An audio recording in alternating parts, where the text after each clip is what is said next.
Welcome back to the deep dive. Today, we're looking at a really massive escalation. It hit Ukraine hard, obviously, but it also spilled right over onto NATO's doorstep.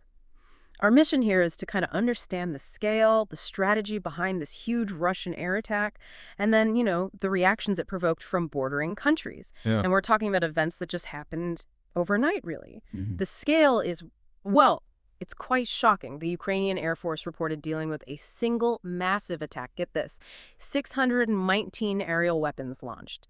That number, 619, that's the figure you really need to hold on to. It sort of sets the stage for everything else. It's a staggering volume, yeah. And that's exactly why this isn't just contained within Ukraine anymore. The sheer size of this bombardment means the tension immediately radiates outwards, Yeah. straight into international airspace, testing NATO members right on their borders in real time. Okay, so let's unpack the composition. Those 619 weapons. It wasn't just one thing. The vast majority, 579, were those Shahed drones, relatively cheap. But mixed in were 32 cruise missiles and 8 ballistic missiles, much more dangerous. So is the goal just maximum damage with that kind of volume?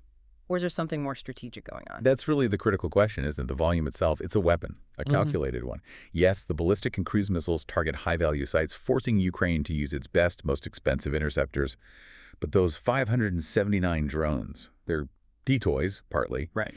But crucially, they're there to force what you might call a strategic cost exchange. A cost exchange. Help us understand that a bit more. Certainly. Ukraine's defense heavily relies on sophisticated Western systems like the Patriot.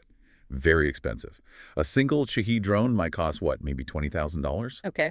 A single Patriot interceptor missile. We're talking millions. What? So by launching hundreds of cheap drones, Russia forces Ukraine to expend potentially hundreds of very expensive interceptors. It's a way to rapidly drain Ukraine's limited stockpile of high-end air defense munitions. Soften them up for future attacks, maybe. Plus, you've got ballistic missiles coming in high and fast, cruise missiles hugging the ground. It forces the defense systems to try and cope with multiple threats from multiple directions at once. Makes it much harder. And we saw where that pressure was applied. The targets confirmed were Kyiv, Dnipro, and Lviv, major cities. And even with Ukraine intercepting most of them, the human cost was immediate. Tragic. At least 3 people confirmed, killed, dozens wounded. Yeah, and that casualty count just highlights the reality. Even if most get shot down, throwing this much ordnance at cities guarantees disruption, fear, casualties. It's pressure not just on infrastructure, but on morale, on the government. It frames this stage of the conflict as a test of sheer endurance. And while Ukraine was dealing with all that internally, the pressure immediately jumped across the border, didn't it? It seems like this huge barrage might have been covered, or maybe just a simultaneous event for a serious probe against a NATO country. We saw it clearly in the Baltics. 3 Russian MiG-31 fighter jets, they flew deep into Estonian airspace. And this wasn't just like clipping a corner. They stayed inside sovereign Estonian airspace for 12 minutes. Now, for people maybe not familiar with the hardware, the MiG-31, why is that specific aircraft significant here? Why does it feel more aggressive? Well, the MiG-31 is a very capable aircraft. It's a heavy, high-speed, long-range interceptor. It's designed to detect and engage targets hundreds of miles away. It's not your standard patrol jet. Sending MiG-31s into NATO airspace signals a much more assertive posture. And staying for 12 minutes, that's highly intentional. Long enough to make sure the violation is noted, test NATO's reaction time, but maybe, just maybe, short enough to avoid triggering an actual shooting incident. A calculated risk. And the diplomatic reaction was instant. Tallinn, Estonia's foreign ministry, they didn't hold back.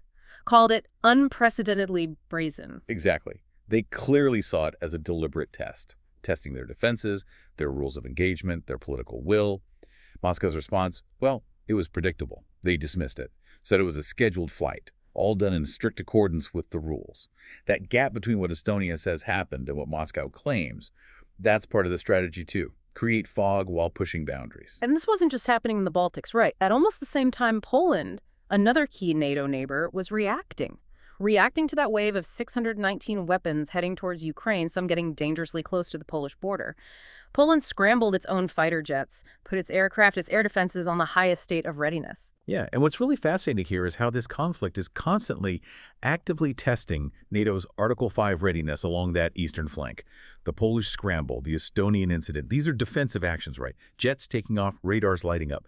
but they become highly visible political statements in this context. Every decision to scramble or go to high alert signals NATO's resolve and capability. Sure. And that's exactly what Moscow seems to be probing, trying to destabilize. Okay, but we need to talk about the other side of this aerial fight. Because while Russia was launching this massive attack, Ukraine was hitting back, mounting its own significant strikes aimed right at Russia's economic engine. Yeah, Ukraine hit Russia's oil sector hard. Drone attacks targeting infrastructure deep inside Russia, specifically the Novokubishevsk refinery in Samara and another important facility in Saratov. Why those spots? What's the strategic thinking there? Samara and Saratov, they're major hubs in Russia's internal fuel supply chain and also for its energy exports. Crucial infrastructure. These attacks are pure economic warfare, essentially. By hitting processing and storage deep inside Russia, Ukraine aims to disrupt fuel flow for the military. Yes, but maybe more importantly, cut into the revenue stream that funds the war itself. And the impact seemed pretty immediate.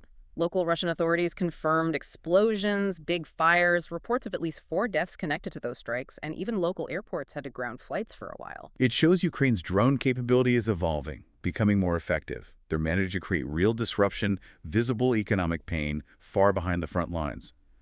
If you connect all these dots, the conflict is increasingly defined by these high-stakes, cross-border aerial punches and counterpunches.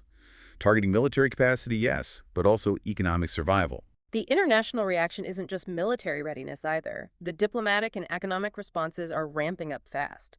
U.S. President Donald Trump weighed in, warning specifically about these repeated border incidents near Poland and Romania, said they could be big trouble. And NATO isn't just scrambling jets in the moment, they're scheduling a specific meeting to deal with this level of escalation. The alliance is meeting in Estonia next week. The explicit topic, Moscow's recent airspace violations. And beyond diplomacy, we're seeing some really concrete actions, potentially the biggest economic escalation since the war began, actually. The UK announced a major policy change. It's going to start redirecting frozen Russian assets to fund Ukraine. Whoa, okay, that sounds huge. Redirecting frozen state assets. Yeah. What's the scale, the legal significance of that? The potential scale is enormous. Globally, there are hundreds of billions of dollars in frozen Russian central bank assets. The exact amount the UK will redirect initially isn't fully clear yet, but the legal precedent is massive.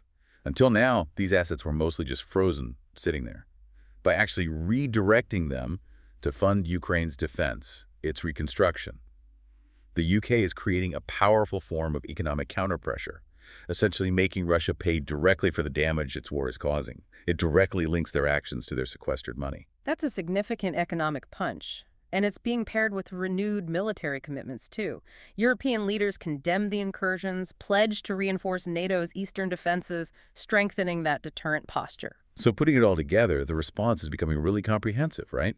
Spurred by the scale and the sheer boldness of Russia's recent actions, we're seeing NATO visibly strengthening its defenses on 2 main fronts.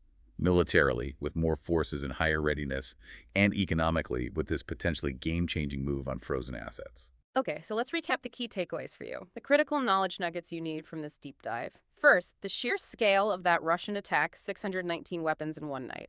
Second, the strategy behind it, that cost exchange, using cheap drones to deplete expensive defenses.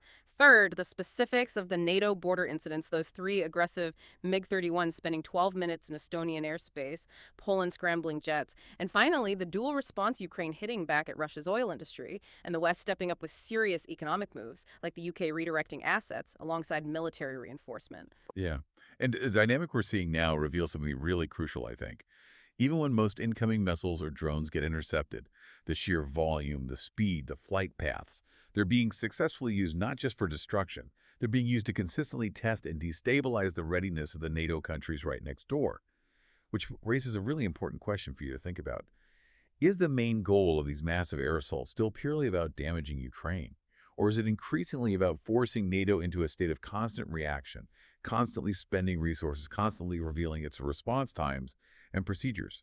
Keep an eye on that NATO meeting in Estonia next week. How the alliance formally responds will tell us a lot about whether they see this primarily as dangerous brinkmanship or as something closer to a direct act of aggression.